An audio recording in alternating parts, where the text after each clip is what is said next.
അർദ്ധരാത്രിയിൽ അൻവറിന്റെ വീട്ടിൽ പോയതിൽ പാർട്ടി പറയുന്നത് അംഗീകരിക്കുമെന്ന് രാഹുൽ മാങ്കൂട്ടം MLA വ്യക്തമാക്കിയിരിക്കുന്നു. നേതൃത്വം തെറ്റെന്ന് പറഞ്ഞെങ്കിൽ അത് സമ്മതിക്കുന്നുവെന്നും അദ്ദേഹം പറയുകയാണ്. പാർട്ടി തെറ്റാണെന്ന് പറഞ്ഞാൽ രാഹുലാണ് തെറ്റെന്നും പാർട്ടിക്കെതിരെ തനിക്ക് ഈഗോ ഇല്ലെന്നും പറയുന്ന രാഹുൽ മാങ്കൂട്ടം പിന്നെ എന്തിനാണിത് ചെയ്തത് എന്നുള്ള ചോദ്യം അവിടെ ബാക്കിയാകുന്നു. പാർട്ടി പറയുന്നതാണ് ശരിയെന്ന് പറഞ്ഞ രാഹുൽ നേതൃത്വത്തിനെതിരെ സംസാരിക്കില്ലെന്നും ഉറപ്പിച്ച് പറയുകയാണ്. VD സതീശന്റെ ശകാരം കേട്ട് തന്നെയാണ് രാഹുൽ മാങ്കൂട്ടം മാറിയത് എന്നുള്ളത് വളരെ വ്യക്തം. അൻവറുമായി കൂടിക്കാഴ്ച നടത്തിയ ഒരു വിഷയത്തിലായിരുന്നു ഇത്രയും വലിയൊരു പൊല്ലാപ്പ് രാഹുൽ മാങ്കൂട്ടം ഈ കത്തി നിൽക്കുന്ന സമയത്ത് തന്നെ ഉണ്ടാക്കിയിരിക്കുന്നത്. PV അൻവറിനെ രാഹുൽ മാങ്കൂട്ടത്തിൽ അർദ്ധരാത്രി വീട്ടിൽ പോയി കണ്ടതിനെ പരസ്യമായി തള്ളിക്കൊണ്ട് പ്രതിപക്ഷ നേതാവ് VD സതീശൻ രംഗത്തെത്തിയതാണ് രാഹുൽ മാങ്കൂട്ടം കീഴടങ്ങിയിരിക്കുന്നത്.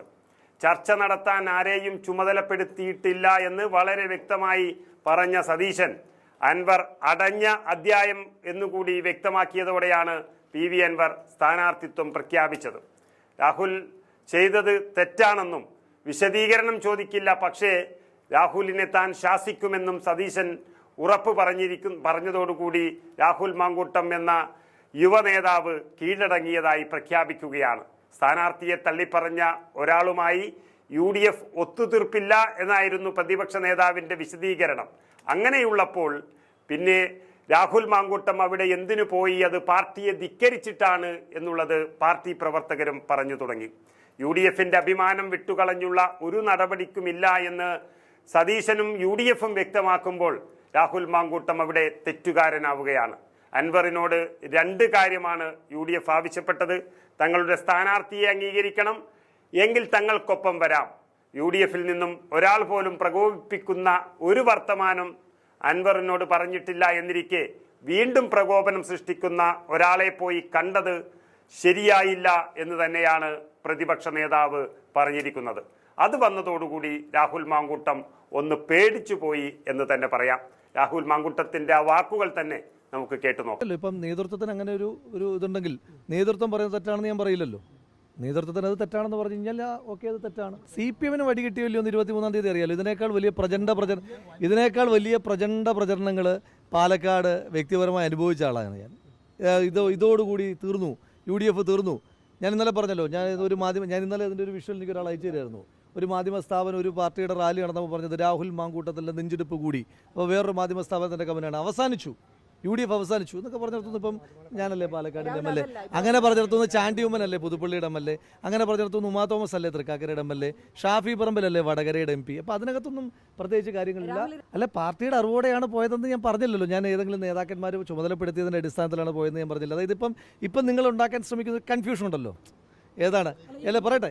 പ്രതിപക്ഷ നേതാവ് ഒരു കൺഫ്യൂഷനും പറഞ്ഞിട്ടില്ല. ഇപ്പം നിങ്ങൾ എന്താ ഉദ്ദേശിക്കുന്നത്? ഇപ്പം ഞാൻ എന്തെങ്കിലുമൊക്കെ കുറേ കമൻറ്റുകൾ പറയണം, അപ്പോൾ ഇതങ്ങ് എയറിൽ നിർത്തണം. അപ്പം രാഹുൽ മാങ്കൂട്ടത്തിൽ ഒന്നിനുമെതിരായിട്ടൊരു വാക്ക് പറഞ്ഞിട്ട് നിങ്ങൾക്കൊരു വാർത്ത കിട്ടില്ല. അങ്ങനെ പറയട്ടെ, അങ്ങനെ ഒരു ആത്മവിശ്വാസം നിങ്ങൾക്കുണ്ട് എങ്കിൽ അത് വെറുതായിട്ടുള്ള ആത്മവിശ്വാസം അല്ല. ഇപ്പം നേതൃത്വം ഞാൻ പറഞ്ഞല്ലോ, ഇപ്പം കോൺഗ്രസിന്റെ നേതൃത്വം എന്നോട് പറയുകയാണ് എൻ്റെ ഒരു പ്രവൃത്തി തെറ്റാണ് എന്ന് പറഞ്ഞാൽ അത് തെറ്റാണ്. അല്ല, കോൺഗ്രസ് നേതൃത്വം എന്നോട് അത് തെറ്റാണെന്ന് പറഞ്ഞാൽ അവർക്കാണല്ലോ കുറെ കൂടെ. ഞാൻ ചോദിച്ചോട്ടെ, ഇപ്പൊ എന്നേക്കാൾ വളരെ പരിണിതപ്രജ്ഞരായിട്ടുള്ള ആളുകളാണല്ലോ ഇതിന്റെ നേതൃത്വം അല്ലേ? അപ്പോൾ നേതൃത്വം, അപ്പോൾ പാർട്ടി എന്നോട് പറയുകയാണ് ആ ചെയ്ത് തെറ്റാണെന്ന് പറഞ്ഞപ്പോൾ ഞാൻ ഇങ്ങോട്ട് പറയുന്നിട്ടല്ല, ഞാനാണ് ശരി എന്നാണ് പറയുന്നത്.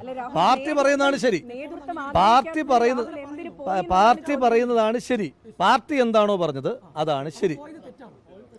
അല്ല, പാർട്ടി എന്താണ് പറഞ്ഞത് ഞാൻ കേട്ടില്ല. അത് ആ നേതൃത്വം എന്നോട് ഒഫീഷ്യലി പറഞ്ഞിട്ടില്ല. എന്നോട് പാർട്ടി നേതൃത്വം ഇപ്പം പറയുകയാണ് അത് തെറ്റാണ്. പാർട്ടി നേതൃത്വം അത് തെറ്റാണെന്ന് പറഞ്ഞാൽ തെറ്റാണെന്ന്. അതിനകത്ത് വ്യക്തിപരമായി പിന്നെ ശരി. ഇതിനകത്തൊരു പ്രശ്നം എന്താണെന്നറിയാവോ? ഇപ്പം നിങ്ങളുടെ ഒരു വിഷമം എനിക്ക് മനസ്സിലാകുന്നുണ്ട്. നിങ്ങൾ പ്രതീക്ഷിക്കുന്ന ഒരു സാധനം എൻ്റെ അടുത്തൊന്നും കിട്ടുന്നില്ല. ഇപ്പം നിങ്ങൾ ഇങ്ങോട്ട് വന്നിട്ട് പാർട്ടി നേതൃത്വം തെറ്റാണെന്ന് പറഞ്ഞല്ലോ, VD സതീശൻ ശകാരിച്ചു എന്ന് പറഞ്ഞല്ലോ എന്നൊക്കെ പറയുമ്പം നിങ്ങൾ ആഗ്രഹിക്കുന്ന ഒരു കാര്യം അല്ല സഹോദര, ഞാൻ പറയട്ടെ സഹോദര, അങ്ങ് ആഗ്രഹിക്കുന്ന അങ്ങയുടെ മുഖത്ത് തന്നെ നിരാശയുണ്ട്. ആ ചമ്മലും ചടുപ്പും അങ്ങയുടെ മുഖത്തെ ചിരിയിലുണ്ട്. ഞാൻ പറയട്ടെ അതായത് ഞാൻ അന്നേരം അതിനെതിരായിട്ടൊന്നും ഒരു ഔട്ട്സ്പോക്കൺ ആകണം. രാഹുൽ മാങ്കൂട്ടത്തിൽ എന്ന് പറയുന്ന വ്യക്തി ജീവിതത്തിൽ കോൺഗ്രസിന് ഔട്ട്സ്പോക്കൺ ആകാൻ ഉദ്ദേശിക്കുന്നില്ല, കോൺഗ്രസ് ലീഡർഷിപ്പിന് ഔട്ട്സ്പോക്കൺ ആകാൻ ഉദ്ദേശിക്കുന്നില്ല. ഞാൻ പറയട്ടെ, ഞാൻ പൂർത്തീകരിക്കട്ടെ. അങ്ങനെ ഔട്ട്സ്പോക്കൺ ആയിട്ടാകാൻ ഒരിക്കലും ആഗ്രഹിക്കുന്നില്ല. അപ്പം നേതൃത്വം എന്നെ ശകാരിച്ചു എന്ന് അവർ പറഞ്ഞാൽ എന്നെ ശകാരിച്ചു, നേതൃത്വം അത് തെറ്റാണ് എന്ന് പറഞ്ഞാൽ അത് തെറ്റാണ്. കാരണം പാർട്ടിയാണ് ആത്യന്തികം, പാർട്ടിയാണ് വലുത്, നേതൃത്വമാണ് വലുത്. ആ നേതൃത്വം തെറ്റാണെന്ന് പറഞ്ഞാൽ എൻ്റെ ഭാഗത്തായിരിക്കും തെറ്റ്. അല്ല, അതിന് ഞാൻ വളരെ രാവിലെ വിശദമായി പറഞ്ഞതാണ്.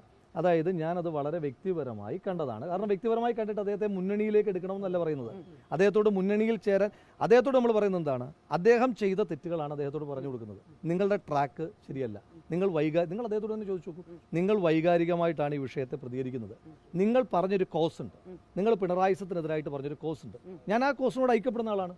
പിണറായിസത്തിനെതിരായിട്ടുള്ളൊരു കോസ്, നമ്മളിപ്പം സംഘിസം എന്ന് പറയുന്ന പോലെ തന്നെ പിണറായിസം, സംഘിസത്തിനെതിരായിട്ട് ആര് സംസാരിച്ചാലും നമ്മളത് ആരാണ് ഏതാണ് എന്ന് പോയി ചകഞ്ഞു നോക്കിയിട്ടല്ലോ ആദ്യം പറയുന്നത്. അവർ പറയുന്ന ആശയത്തിന് ഒരു പ്രാധാന്യമുണ്ട്, പിന്നാണ് അവരുടെ പറയുന്ന ലക്ഷ്യമൊക്കെ പറയുന്നത്. എന്ന് പറയുന്ന പോലെ പിണറായിസത്തിനെതിരായിട്ട് അദ്ദേഹം സംസാരിക്കുമ്പോൾ പിണറായിസം ഈസ് എ റിയാലിറ്റി.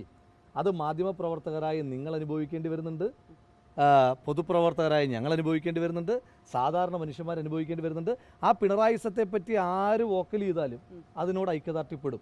ആ ഐക്യദാർഢ്യപ്പെടുന്ന ആളോട് നിങ്ങളുടെ ട്രാക്ക് തെറ്റാണ് എന്ന് പറയുവാൻ വേണ്ടിയിട്ടാണ് പോയത്. അപ്പോൾ ഞാൻ അത് പോകുമ്പോഴും എൻ്റെ മനസ്സിൽ എന്താണ് ധാരണ? ശ്രീ പി വി അൻവറിനോട് പറയുകയാണ്, നിങ്ങൾ പിണറായിസത്തിനെതിരായിട്ട് സംസാരിച്ചിട്ട് നിങ്ങളിപ്പോൾ എടുക്കുന്ന നിലപാടുകൾ അതിവൈകാരികമാണ്. അദ്ദേഹത്തോട് തന്നെ ചോദിച്ചാൽ അതിവൈകാരികമാണ്, ആ അതിവൈകാരികമായ സ്റ്റാൻഡല്ല നിങ്ങൾ എടുക്കേണ്ടത് ഇതിനകത്ത് എന്ന് പറഞ്ഞിട്ട് ഇതിൻ്റെ രാഷ്ട്രീയ സാഹചര്യങ്ങളെപ്പറ്റി പറഞ്ഞു. അപ്പം അത് ഇന്നലെ ഞാൻ നോക്കുമ്പോൾ അത് അദ്ദേഹത്തോട് സംസാരിക്കണം എന്നെനിക്ക് തോന്നി. കാരണം ആ ആശയത്തിനെതിരായിട്ട് സംസാരിക്കുന്ന ഒരാളാണ് ഞാൻ, എനിക്ക് തോന്നി. അത് ഇന്നെൻ്റെ പാർട്ടി പറയുകയാണ് അത് ചെയ്തത് തെറ്റാണ് എന്നോട് പറയുകയാണെങ്കിൽ പാർട്ടി പറയട്ടെ. അല്ല, പാർട്ടിയുടെ അനുവാദം വ്യക്തിപരമായ ഒരു കാര്യമാണെന്ന് ഞാൻ പറഞ്ഞല്ലോ. ഞാൻ പറഞ്ഞല്ലോ. അതായത് അൻവറിനോട് പിന്നെ അൻവർ കുറേ ഉപാധികൾ വെക്കുക, അതിനകത്ത് ഞാൻ മധ്യസ്ഥനാകാം, അല്ലെങ്കിൽ മുന്നണിയിലേക്ക് ഞാൻ എടുക്കാൻ ശ്രമിക്കാം എന്നൊന്നുമല്ലോ പറയുന്നത്. ഞാൻ പറയുന്നത് ശ്രീ പി വി അൻവർ, താങ്കൾ ഈ വിഷയത്തിൽ എടുക്കുന്ന നിലപാട് തെറ്റാണ് എന്ന് പറയുമ്പോൾ അത് തന്നെയല്ലേ പാർട്ടിയും പറയുന്നത്. പാർട്ടി പറയുന്ന കാര്യം തന്നെ പാർട്ടി എന്ത് ചെയ്യുന്നു? പാർട്ടിയുടെ നേതാക്കന്മാർ പത്രസമ്മേളനത്തിലൂടെ പറയുന്ന കാര്യം അദ്ദേഹം വ്യക്തിപരമായി അദ്ദേഹത്തോട് സംസാരിക്കാനായിട്ട് അദ്ദേഹം പത്രസമ്മേളനം നടത്തി തുടങ്ങിയതിന് ശേഷം അദ്ദേഹത്തോട് വ്യക്തിപരമായി സംസാരിക്കാനായിട്ടൊരു ഗ്യാപ്പ് ഉള്ളതുകൊണ്ട്, ആ ഒരു സ്പേസ് ഉള്ളതുകൊണ്ട് ആ സ്പേസിനെ ഞാൻ ഉപയോഗിച്ചിട്ട് അദ്ദേഹത്തോട് പറഞ്ഞു